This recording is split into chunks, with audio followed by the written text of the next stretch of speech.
memang namanya Jakarta itu kan melting pot dari seluruh kebudayaan, tidak hanya Betawi tetapi kebudayaan-kebudayaan lainnya.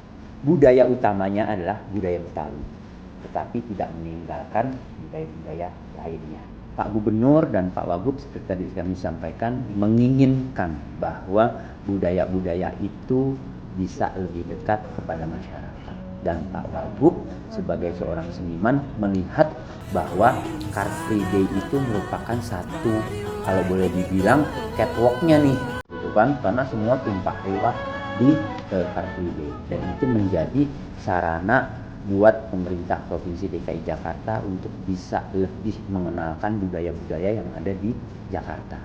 Nah, oleh sebab itu kami juga setiap minggu ada pagelaran budaya yang kami memang ingin ada sumbangsi atau kolaborasi dengan daerah-daerah.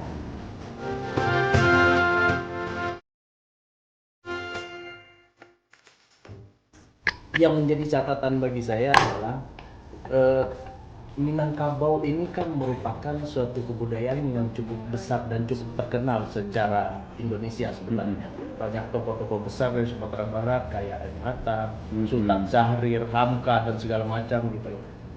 Nah, sisi kebudayaan ini mungkin lama tidak terekspos secara nasional. Jadi inilah yang memang menjadi semangat kami untuk kemudian menjadi pelopor organisasi paguyuban yang ada di Sumatera Barat. Kami menjadi pelopor yang kemudian untuk membawa budaya yang ada di Minangkabau juga terekspos secara nasional, karena DKI merupakan pusat ibu kota kita hari ini.